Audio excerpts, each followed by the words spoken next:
Hey, security researcher here once again. Thanks for checking out my video. Today we're going to talk about stingrays. I'm actually going to use the term cell phone tower simulator. It's a much safer term for me to use. We're going to discuss what these devices are, who uses them, how they function, how they're deployed, what they can do once they are deployed, how you yourself can determine if one is operating in your area, as well as what you can do to protect yourself from them. Now, this is going to be a long video. I'm re-recording the audio here for God knows how many times. I'm going to try to include as much information as I can here. I ask that you be patient and watch this thing all the way through.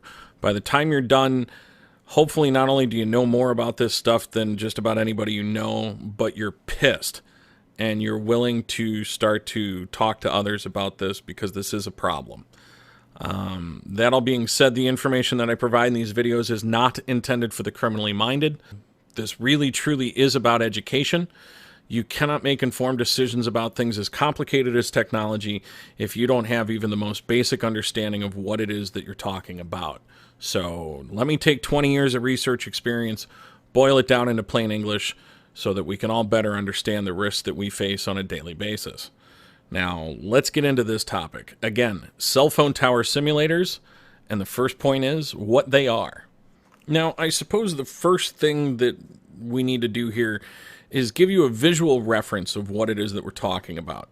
Some of this equipment is designed to be installed in a vehicle like a surveillance van or an SUV of some type. Maybe it's an airplane or a drone. A lot of this stuff can be located in fixed positions, so a building with an antenna nearby. Basically what the equipment needs is access to power, access to some sort of data, whether it's a high-speed data connection like the one that you have coming into your house, or the ability to communicate wirelessly with some sort of a data connection. But those things are required for it to function, depending on how it's operating. It also needs some sort of a terminal, like a laptop computer, and whatever associated software to translate the data that the equipment is bringing in. That said, there's also smaller devices. So when the media refers to it as one specific device that's big and bulky, what they're concealing through obfuscation is things like this device that fits in a backpack, or this device that's handheld, so you could walk into maybe a tea party gathering or some sort of a labor protest or whatever, and gather information about the devices that are present. Or this device right here that allows the attacker to attack up to 60,000 phones at one time. Not exactly targeted surveillance in my mind. And when you keep in mind the fact that these can be located in fixed positions, you could sprinkle these around a community and monitor every single phone in town. We'll cover all of the things that are at least publicly known about this technology, because I'm really not interested in spending a lot of time here or meeting people like these guys. So I'm going to try to only discuss what is publicly known and put it into context so that we can all understand the threat. So now that you know what the things look like, let's talk about what they actually are and how they function. So what is a cell phone tower simulator? Just as the name implies, it functions like a legitimate cell phone tower. It communicates back and forth with your device on its normal communication channels, so as far as your device is concerned, it's on a legit cell phone tower.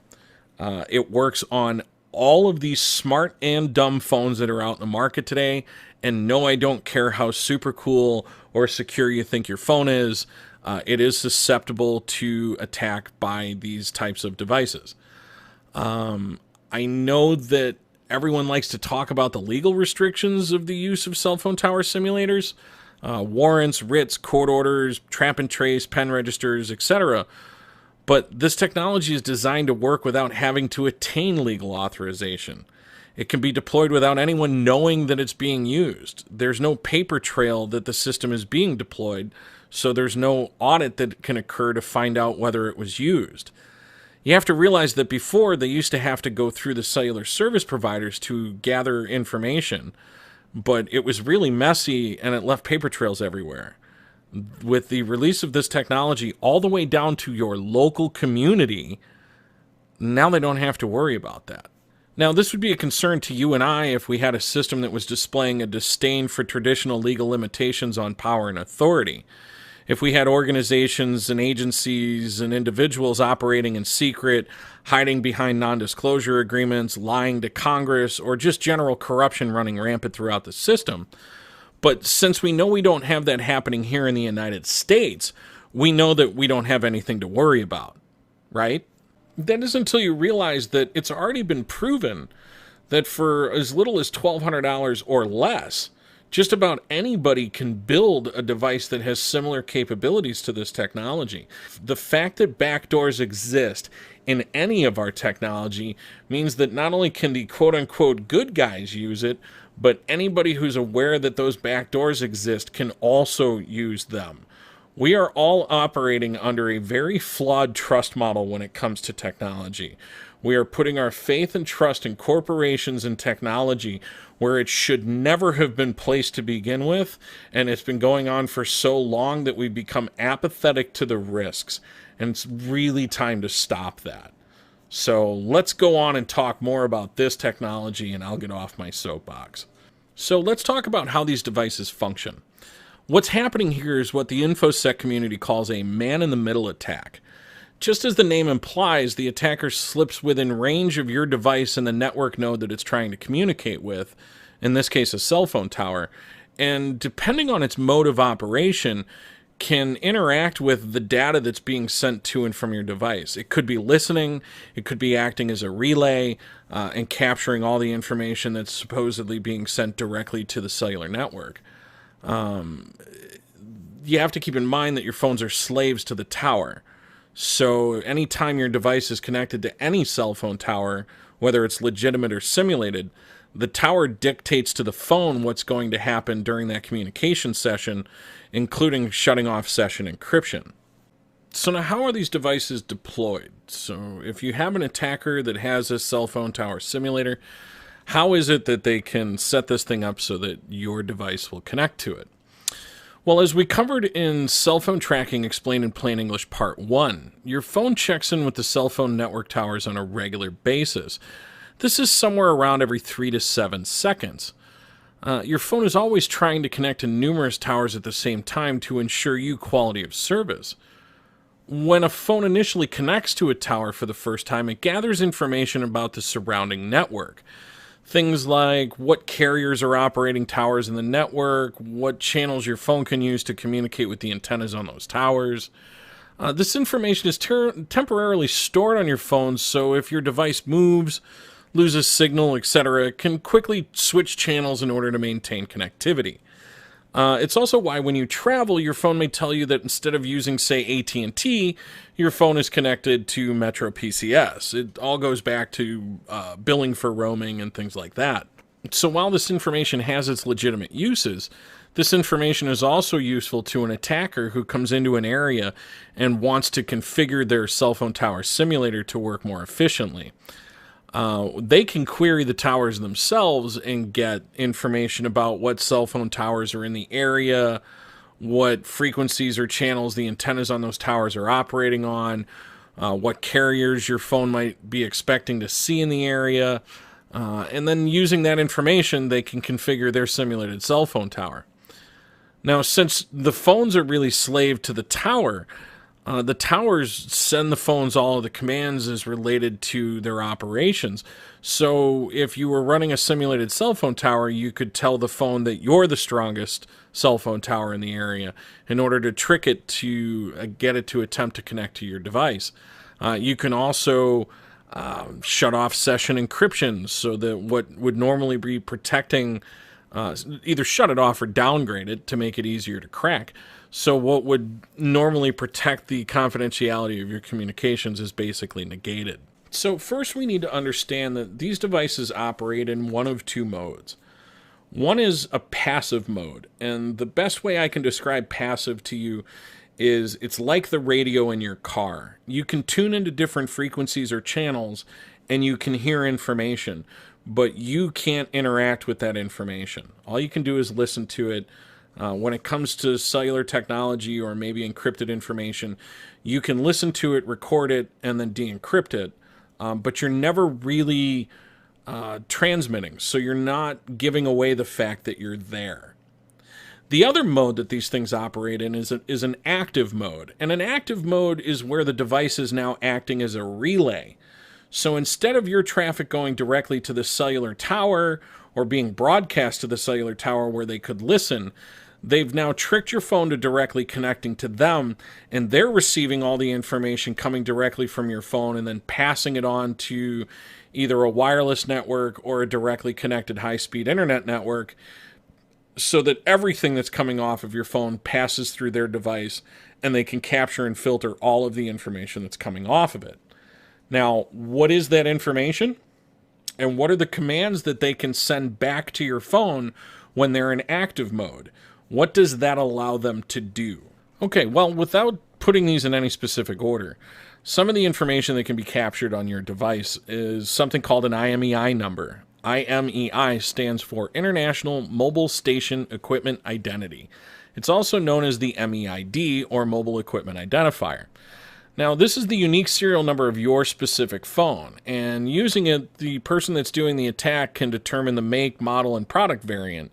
So maybe it's a Samsung Galaxy S6, or an iPhone 6, or an HTC One M9, whatever. But you can also determine the product variant, which tells them things like the device firmware that may be operating because of the chips that are installed on that specific phone. It's very specific down to your exact device. That's your phone's unique identifier on the network. You yourself can find this number.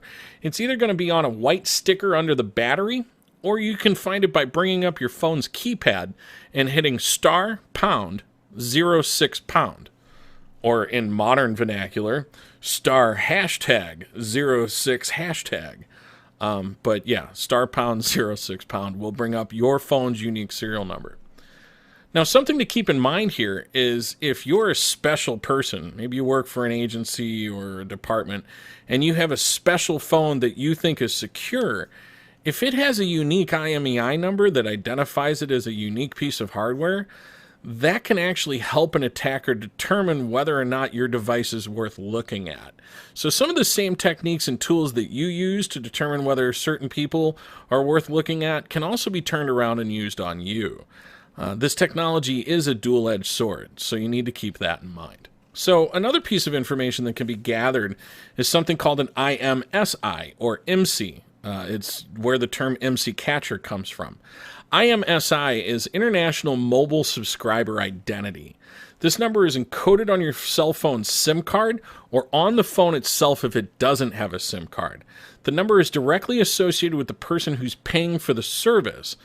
So not only can it be used to track it back to whoever's paying the bill, it can also be used to associate to the person who uses that SIM card for making phone calls. So even if you're switching phones on a regular basis, maybe you think you're James Bond and that's going to like somehow protect you, that SIM card has a unique identifier that's associated with whoever's paying the bill.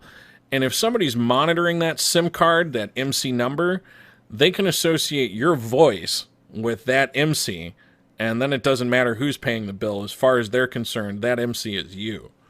When one of these cell phone tower simulators is in passive mode, again, listening like your car radio, any information that's transmitted to or from your phone can be captured and monitored. That includes live calls. That includes text messages as you send them. That includes emails, any data traffic. Anything that you're doing, even if you're using one of these applications that's super cool and it encrypts my voice traffic and sends it over the wireless and blah, blah, blah, you're still transmitting it. And anybody that can tune in to pick up that transmission can capture that transmission. And even if it is encrypted, they now have the data and can de-encrypt it themselves. So again, we're operating under a terribly flawed trust model when it comes to technology. And I really don't care how smart you think you are. You're operating under a flawed trust model, believe me. So that's just it in a passive mode. It really gets interesting when these devices operate in an active mode, because now they can interact directly with your phone. They can mess with power management, so you may think your phone shuts off, the screen does what it normally does, and it makes the noises that it normally does when it shuts off, but the phone isn't really off. So the microphone can still be used to eavesdrop on what's going on in the room. The camera can still be activated. The GPS can still be tracked. You have to realize that, anything that's stored on the device at this point, because this device has connected onto your phone, so your banking history, your passwords, your call logs, your phone book, all of which can be used to create additional target lists, all of this stuff is available whenever one of these devices in an active mode connects up to your cell phone. Something else that's important to pay attention to is, I had mentioned that your camera can be activated. And a lot of people will automatically think, well, whatever, my phone's in my pocket. Well, where's your phone when you're reading a text? And where's the camera when you're looking at the screen on your phone? You've got a camera that's pointed at you, so I can identify that you're reading that text.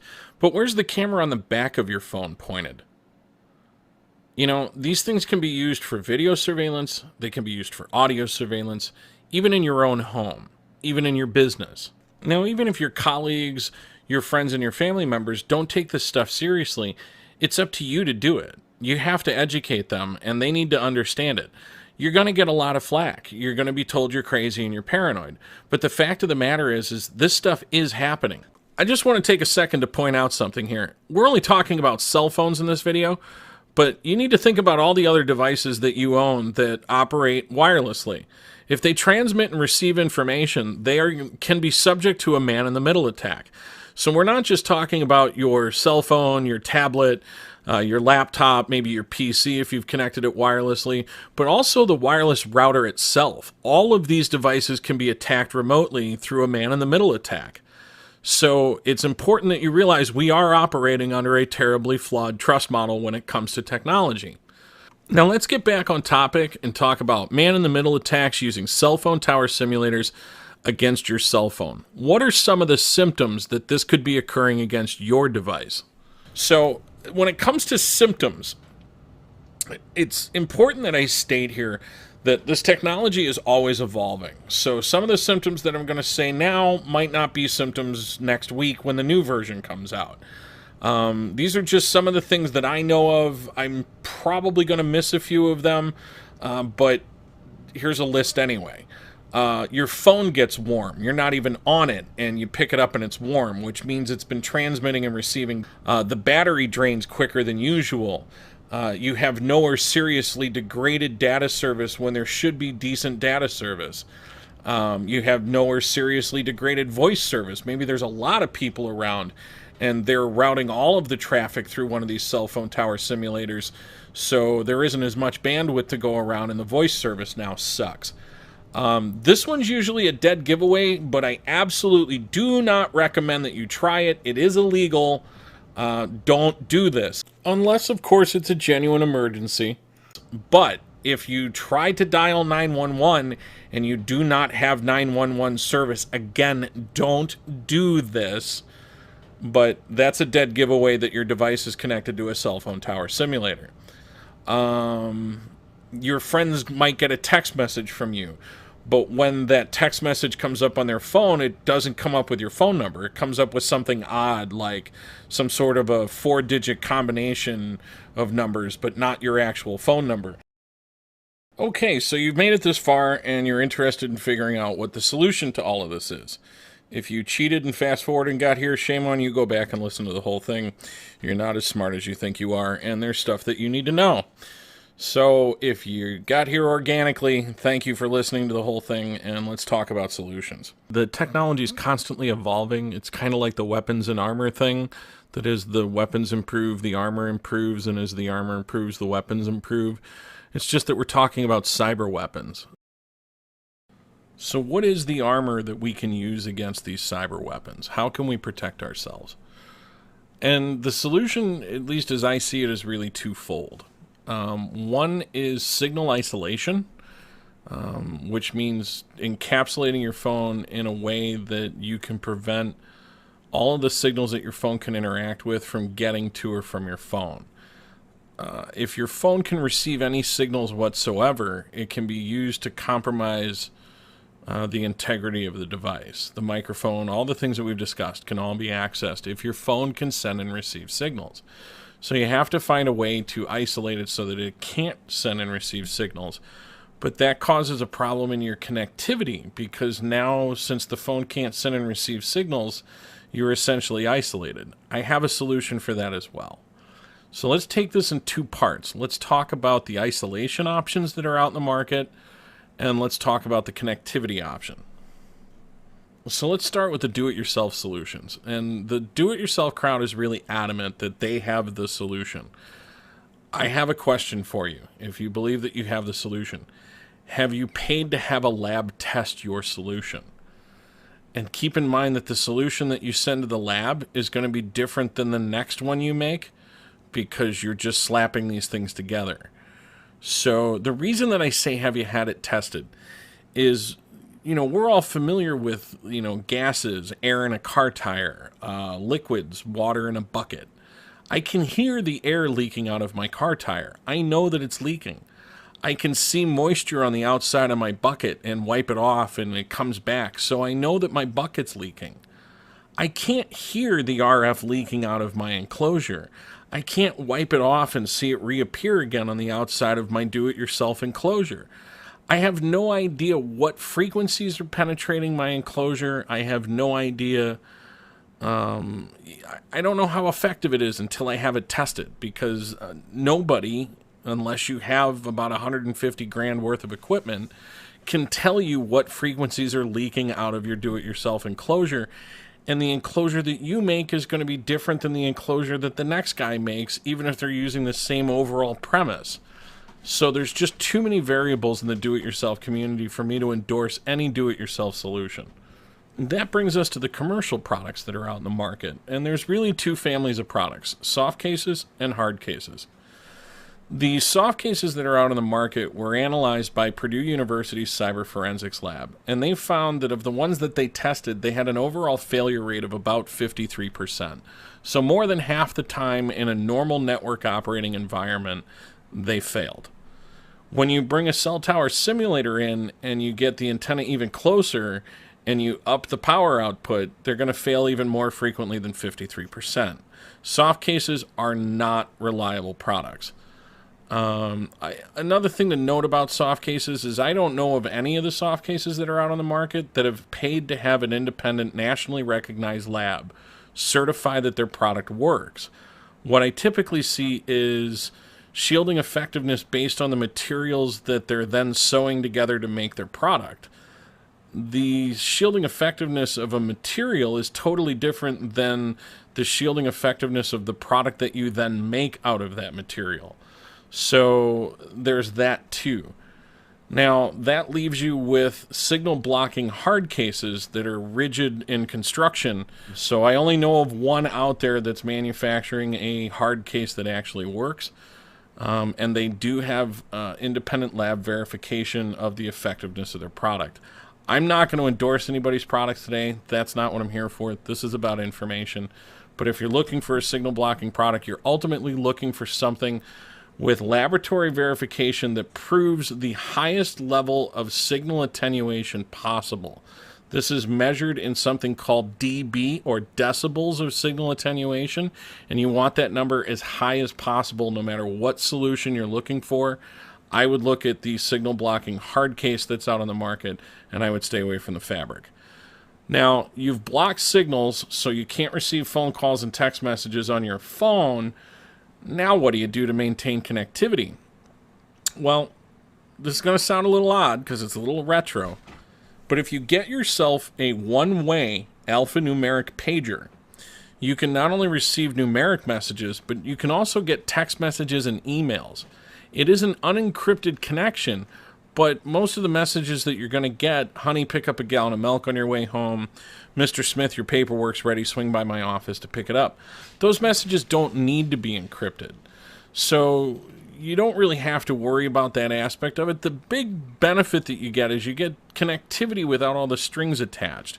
You don't have a microphone that can eavesdrop on your conversations. You don't have cameras that can see what you're doing. You don't have GPS tracking. The devices only listen, they don't broadcast. So you can't be location tracked. You can regain some of your privacy while still maintaining connectivity. And that's really what it's all about. I didn't create this problem. I'm just trying to provide you with a navigation around it. So get yourself a signal blocking product that works, and get yourself a one-way alphanumeric pager. Modify the outgoing message on your voicemail, so at the end of it you say, if this matter is really urgent, please send me a page or a text or whatever at this, insert number here. And there you go. You've blocked third-party intrusion into your cell phone.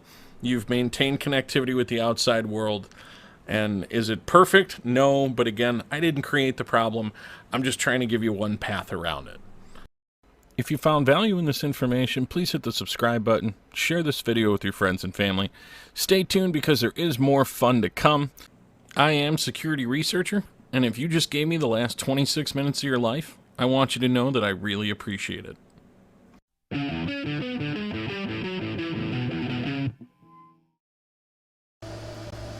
Hey Charlotte County, this is Charlotte County COPWATCH, and I thought I would share this guy's channel. His name is Security Researcher on YouTube, and we've talked before in a message of getting these videos out because as you can read here, and you can visit and watch his videos and click subscribe to his channel because he is doing awesome work on telling the truth about how bad we are not free anymore with the MC catchers and or stingrays that the police, sheriffs, and governments are using on us. And in a video I'm going to be showing here in a minute, he talks about how the federal government is the one powering this with the fusion centers. So basically they're using the local governments and police to put all these stingray catchers out there, which is basically a fake cell tower to get everything. It's insane. When you see the video, it's nuts. And plus he has tons of videos on other stuff about these stingrays because he's a tech guy, and he knows what they can do and how bad it is and how much it's violating your rights. So please watch his videos, click subscribe. This guy rocks. He's telling the truth. Our government is out of control, and they're using stingrays to listen to your phone, get your data, and then he explains even how they are literally activating your phone to do things, to shut down, to record you, to get video, GPS. It is scary, but he also gives you pointers on how you can stop this crap too with some other gadgets, because you know that you gotta message each other to get some stuff done in life, but he does show you ways that you can get around it. And but yeah, it's just bad, man. Really, really bad. Click subscribe to Security Researcher. He is the man.